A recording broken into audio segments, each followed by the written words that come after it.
Túrin em Dória. Túrin, filho de Húrin, agora vivia no reino de Thingol, em Dória, e foi cuidado por Melia, mas ele havia pouco. Melia pediu para uma elfa cuidar do jovem Túrin. Então surgiu Nelas, que morava nos bosques. Ela começou a cuidar do jovem Túrin, e ela seguiu Túrin caso ele vagasse pela floresta. Ela encontrava ele por acaso. Então, brincavam juntos ou caminhavam de mãos dadas, pois Túrin crescia rápido. Ela ensinou Túrin os idiomas Sindarin à maneira do antigo reino.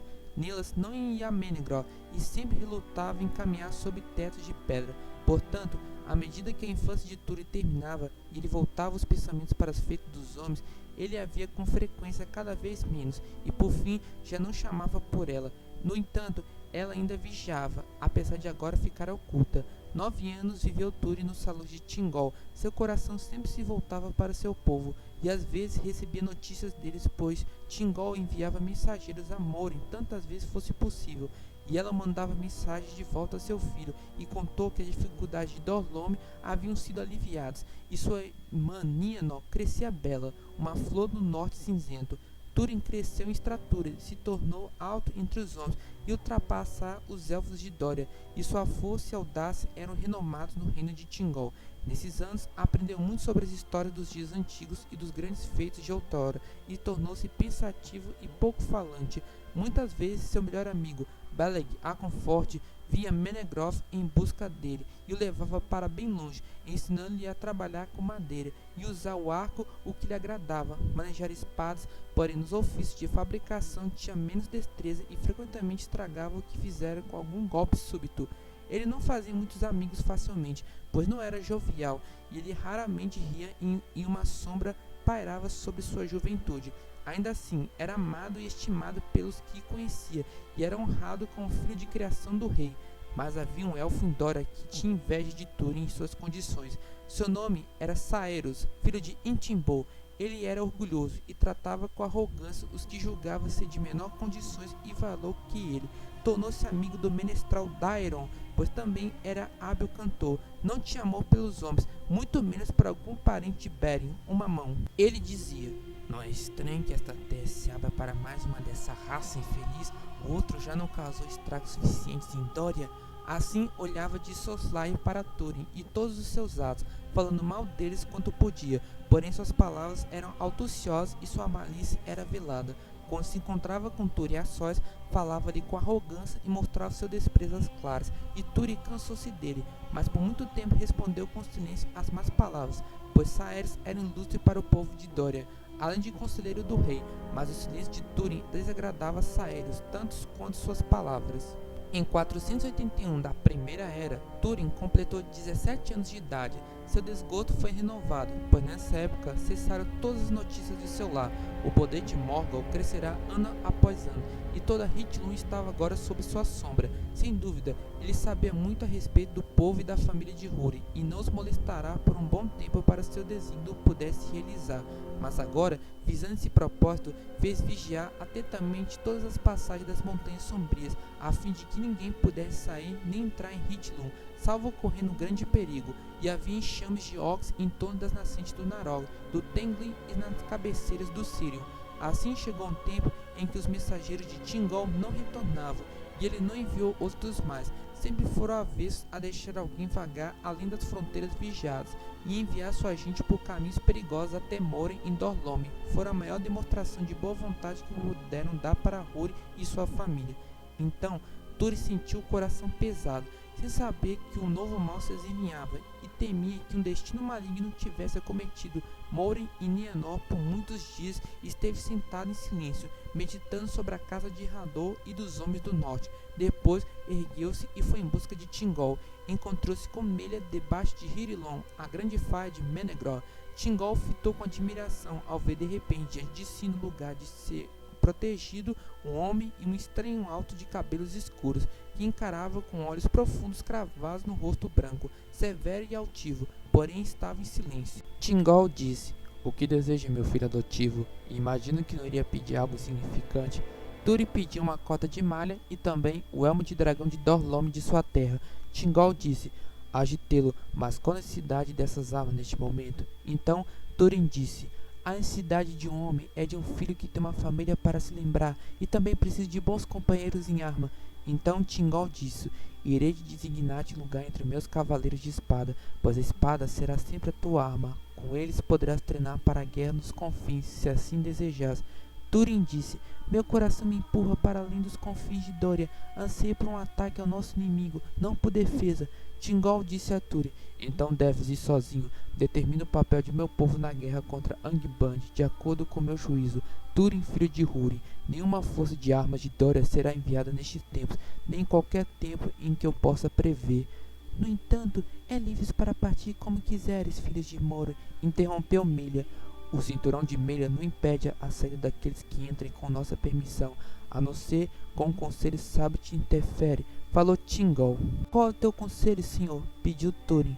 Thingol disse com sabedoria: pareces homens em estatura, e já és, na verdade, mais de que muitos, mas ainda assim não alcançaste a plenitude de tua idade adulta que há de vir. Até que isso aconteça, deverás ter paciência e testar e treinar sua força. Depois, quem sabe, posso te lembrar de tua família, mas há pouca esperança de que um homem só possa fazer, mas contra o seu sombrio de que ajuda os senhores elfos e sua defesa pelo tempo que ela consiga durar. Então Túrin disse: meu parente Beren fez mais. Beren, lute, mas é audácia demais falar assim ao pai de Lúthien. Teu destino não é tão elevado. Penso eu, Túrin, filho de Morin, apesar de haver grandeza em ti, teu destino está enherendado com o povo do povo élfico, para o bem ou para o mal. Vigia a ti mesmo, para que não sejam para o mal, falou Melia. Após um momento de silêncio, voltou-lhe a falar. Vai agora, filho adotivo, e ouve o conselho do rei. Ele sempre será mais sábio do que teu próprio. No entanto, não creio que permaneça conosco em Dória por muito além da idade adulta. Se em dias vidores te recordarem das palavras de Melia, será para o teu bem. Teme tanto o calor quanto o frio de teu coração, e esforçar-te para ser paciente se puderes. Então Túrin se inclinou diante deles e se despediu, e logo depois envergou o elmo de dragão, pegou em armas e partiu para os confins do norte, juntando os guerreiros élficos que ali travavam combate incessante contra os orcs e todos os servos e criaturas de Morgoth. Assim, mal tendo saído da infância, foram provados sua força e sua coragem, e tendo em mente os danos impostos à sua coragem, e tendo em mente os danos impostos à sua família, estavam sempre à frente em feitos audaciosos e sofreram muitos ferimentos de lanças de flecha e de lâminas tortas de orcs. Porém seu destino livrou da morte, e correu rumor pela floresta, e se ouviu muito além de Dória de que o elmo de dragão de Dorlome fora visto novamente. Então muitos se admiraram, dizendo: pode o espírito de algum homem retornar da morte? Ou o Húrin de Hithlum verdadeiramente escapou das profundezas do inferno? Apenas um era poderoso em armas que Túrin dentre os vigias fronteiros de Thingol naquela época, e este era Beleg Agonforte, e Beleg e Túrin eram companheiros em todos os perigos, e caminhavam juntos por toda parte nas florestas selvagens. Assim, passaram-se 3 anos, e nessa época Túrin pouco ia aos salões de Thingol, e já não se preocupava mais com a aparência ou com os trajes, e seus cabelos eram desengrenhados, e sua cota de malha estava coberta com um manto cinzento manchado pelas intempéries.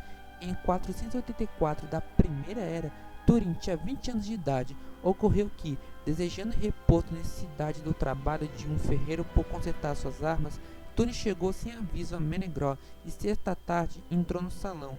Thingol não estava ali, pois saíra para a floresta frondosa com Melia, como às vezes apreciava fazer no alto verão.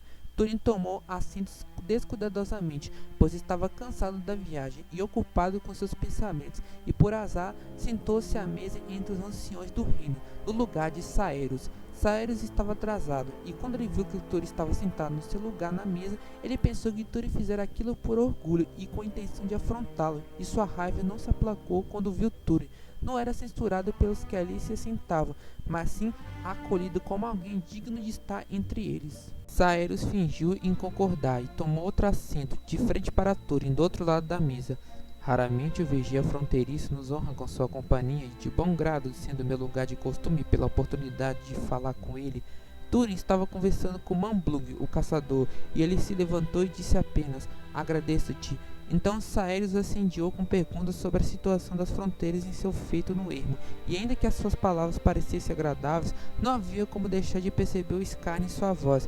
Então Túrin cansou-se, olhou em volta e experimentou o amargor do exílio, e apesar de toda a luz e do rito dos salões élficos, seu pensamento se voltou para Beleg e a vida que levava na floresta, e dali por muito longe, para Morin em Dorlome, na casa de seu pai. Franziu o punho por causa da obscuridade de seu pensamento, e não deu resposta a Saeros. Diante disso, acreditando que a carranca era dirigida a ele, Saeros não refreou mais sua ira, e tirou um pente de ouro e lançou na mesa diante de Túrin, exclamando: sem dúvida, homem de Hithlum veste com presas a este e pode ser desculpada por tuas capas esfarrapadas, mas não há por que deixar tua cabeça maltratada com uma moita de espinhos, e quem sabe, se tuas orelhas estivessem descobertas, prestariam mais atenção ao que te dizem. Túrin não disse nada, mas voltou-se para Saeros, e havia um lampejo em seus olhos escuros. No entanto, Saeros não deu atenção ao alerta e devolveu o olhar com desprezo, dizendo para que todos ouvissem: se os homens de Hithlum são tão selvagens e bárbaros, de que espécie são as mulheres daquela terra? Corre como corças, trazendo sobre seu corpo apenas seus cabelos.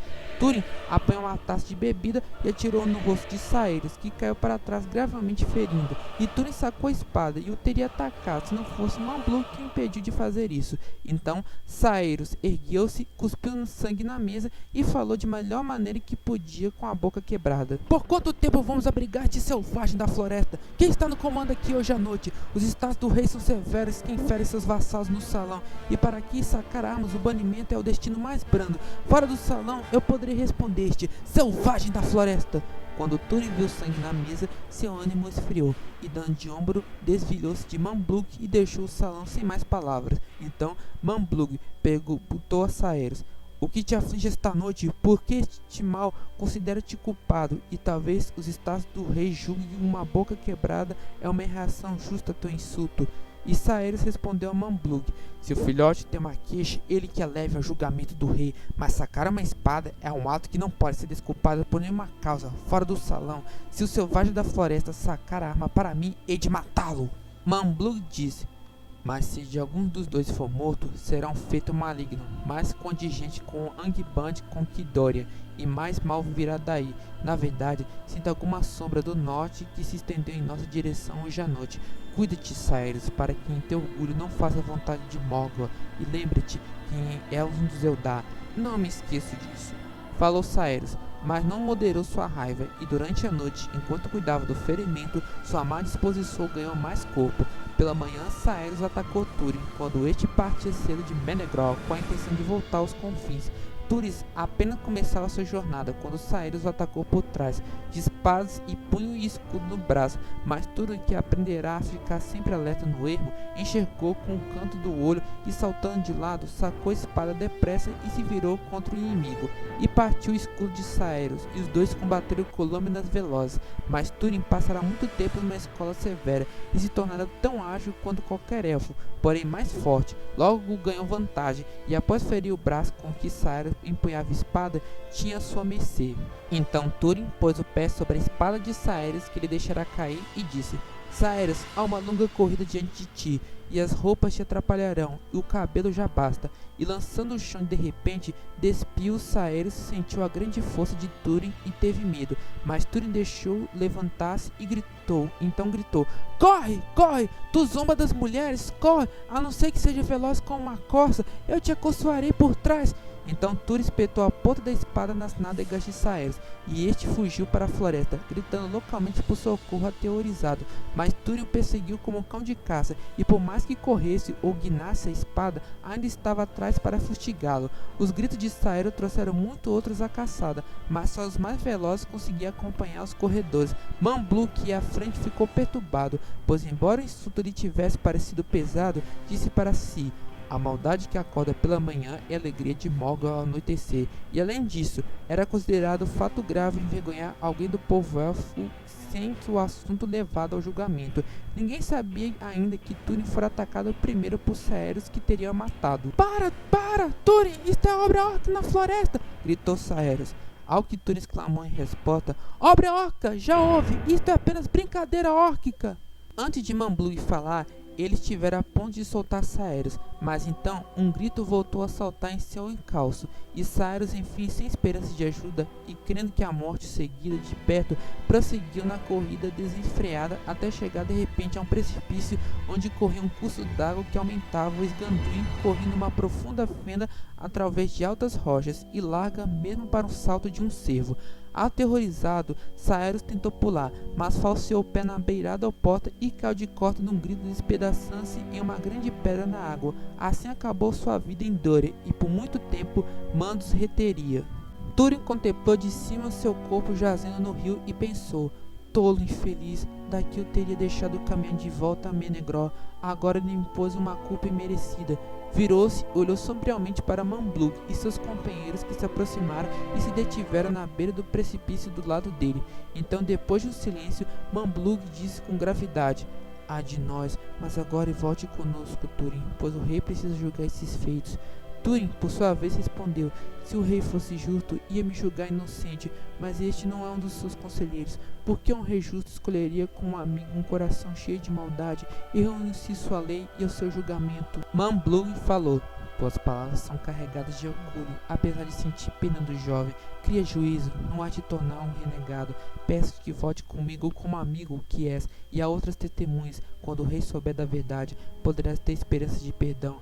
Mas Túrin estava farto dos salões élficos e temia ser mantido prisioneiro. Disse a Mamblug: "Rejeito teu pedido, não buscarei o perdão do rei Thingol por nada, e agora irei ao seu julgamento. Não posso contra-me, tendo apenas duas escolhas: deixar-me em liberdade ou matar-me, se isso convive à vossa lei. Posso sois muito poucos para me prenderem vivo." Viram no fogo dos seus olhos que dissera a verdade e deixaram-no passar. "Uma morte basta," declarou Mamblug. "Eu não quis matá-lo, mas não lamento. Que Mandos o julgue com justiça, e se algum dia ele retornar às terras dos vivos, que demonstre ser mais sábio. Adeus." Falou Túrin. Mamblug disse: "Vai, liberdade, por esse é teu desejo. Bem, seria em vão, já que vai deste modo. Uma sombra pisa sobre ti quando nos encontrarmos de novo, que ela não esteja mais escura." A isso Túrin não deu resposta, mas deixou e afastou-se depressa, a sós, indo ninguém soube aonde. Conta-se que, quando Túrin não voltou aos confins setentrionais de Doria e não foi possível obter notícias dele, o próprio Beleg Aconforte veio a Menegroth em sua procura, e com um peso no coração ficou sabendo dos feitos e da fuga de Túrin. Logo depois, Thingol e Melian voltaram a seus salões, pois o verão chegava ao fim, e quando Thingol ouviu o relato do que acontecerá, anunciou: "Este é um assunto penoso que precisa escutar por inteiro. Apesar de meu conselheiro Saeros estar morto, de meu filho de criação Túrin ter fugido, amanhã ocuparei a cadeira do julgamento e ouvirei tudo outra vez, no devida ordem, antes de pronunciar minha sentença." No dia seguinte, o rei Thingol sentou-se no trono em sua corte. Em volta deles estavam todos os comandantes e os anciões de Doria. Muitas testemunhas foram ouvidas. Então, e dentre elas, Mamblug falou mais e com maior clareza. E quando falou a rixa da mesa, pareceu ao rei que o coração de Mamblug se inclinava a favor de Túrin. "Falas com um amigo de Túrin, filho de Húrin?" perguntou o rei Thingol. "Eu fui amigo dele, porém amei a verdade com mais intensidade e por mais tempo. Ouvi-me," respondeu Mamblug. Quando tudo foi contado, até as palavras da despedida de Túrin, Thingol suspirou e encarou o que se sentava diante dele. "Ai de mim, vejo uma sombra em vossos rostos. Como foi que isso entrou furtivamente em meu reino? A malícia opera por aqui. Eu considerava Saeros fiel e sábio, mas se estivesse vivo, ele sentiria minha ira, pois seu insulto foi maldoso, e considero-o culpado por tudo que ocorrera no salão, até esse ponto. Túrin tem meu perdão, mas não posso fechar os olhos que fez depois, quando a raiva deveria ter arrefecido, envergonhar Saeros e persegui-lo até a morte. Foi injúrias maiores que a ofensa. Ela demonstra um coração duro e orgulhoso." Então Thingol passou algum tempo sentado e pensar, e por fim falou com tristeza: "É um filho de criação ingrato, e na verdade um homem orgulhoso demais para sua condição. Como posso ainda abrigar alguém que desdenha de mim e de minha lei, ou perdoar alguém que não se arrepende? Esta tem de ser minha sentença.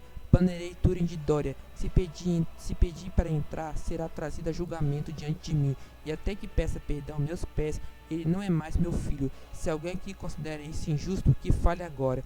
Então fez-se silêncio no salão, e Thingol ergueu a mão para pronunciar sua sentença, mas naquele momento Beleg entrou às pressas e exclamou: Senhor, posso falar ainda? Chegou tarde, se não foste convocado com os demais, disse Thingol.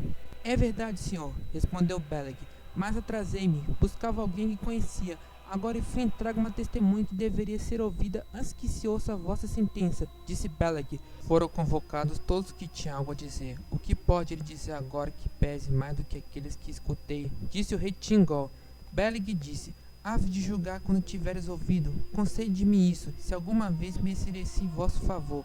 Concedido, autorizou Thingol. Então Beleg saiu e trouxe pela mão a donzela Nilas, que habitava na floresta e nunca e jamais foi para Menegró, e ela tinha medo do grande salão sustentado por colunas e do teto de pedra, como do sequito de muitos olhos que a observava. E quando Thingol mandou falar, ela contou: Senhor, eu estava sentado em uma árvore. Mas então hesitou intimidada pelo rei e não conseguiu dizer mais nada.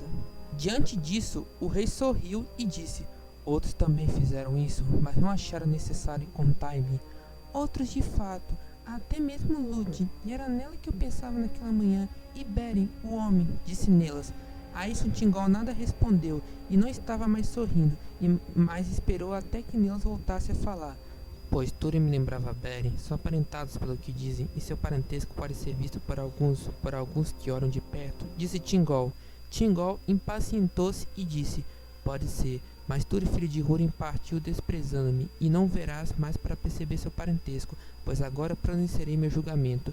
Então Nelas disse: Senhor rei, escute-me e deixe-me falar primeiro. Sentei numa árvore para ver Túrin partir, e vi sair da floresta com uma espada e o escudo e saltar sobre Túrin de surpresa. Diante disso, ouviu-se um murmúrio no salão e o rei ergueu a mão, declarando: Traz aos meus ouvidos notícias mais graves do que parece provável. Agora tome cuidado com tudo que disseres, pois este é um tribunal de julgamento.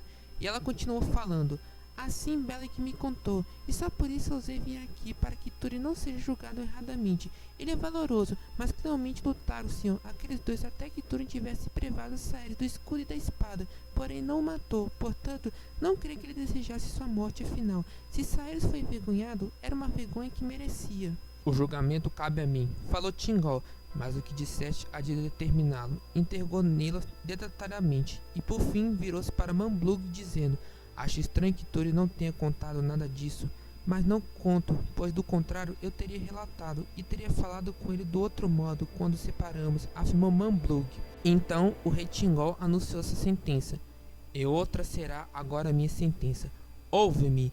A culpa que possa recair sobre Túrin, agora eu perdoo. Considero-o ofendido e provocado, e já que foi de fato, como ele disse, o membro de meu conselheiro que assim fez-lhe mal, ele não há de buscar este perdão, que lhe será mandado por mim aonde quer que possa se encontrar, e será reconduzido com honra aos meus salões. No entanto, quando a sentença foi pronunciada, Nelas de repente caiu no choro e disse: Onde poderá se encontrar? Parte de nossa terra, e o mundo é grande. Há de ser procurado, respondeu Thingol.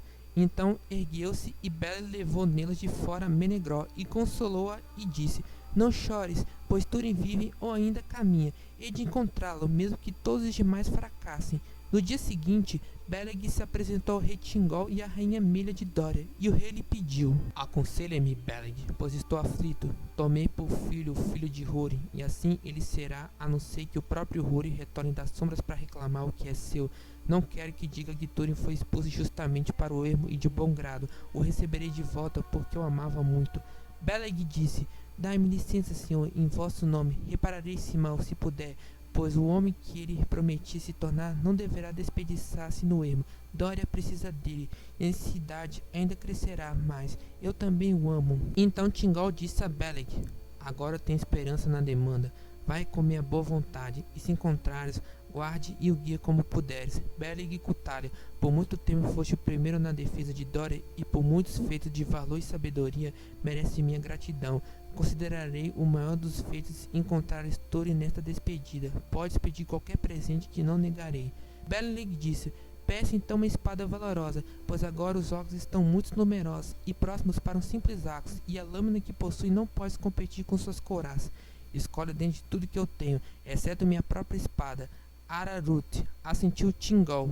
Então Beleg escolheu Anglachel, uma espada grande e negra, que foi feita do ferro que cairia dos céus com uma estrela ardente, e era capaz de romper todo o ferro escavado da terra. Ela foi feita pelo ferreiro Eol, o elfo escuro que desposou Arindel, que era pai de Maeglin, e morreu executado em Gondolin no ano 400 da Primeira Era. Ele deu Anglachel a Thingol como pagamento relutante pela permissão de morar em Nan-Elmoth. No entanto, quando Thingol voltou o punho de Anglachel para Beleg, Merlin olhou para a lâmina e avisou: existe malícia nessa espada. O coração do ferreiro ainda habita nela, e esse coração era escuro. Ela não amarrará a mão a qual serve, nem ficará contigo por muito tempo. Ainda assim, hei de brandi-la enquanto puder, afirmou Beleg, e agradecendo ao rei, tomou a espada e partiu. Muito longe, por toda Beleriand, procurou por em vão notícias de Túrin, enfrentando muitos perigos, e aquele inverno passou e depois dele a primavera continua.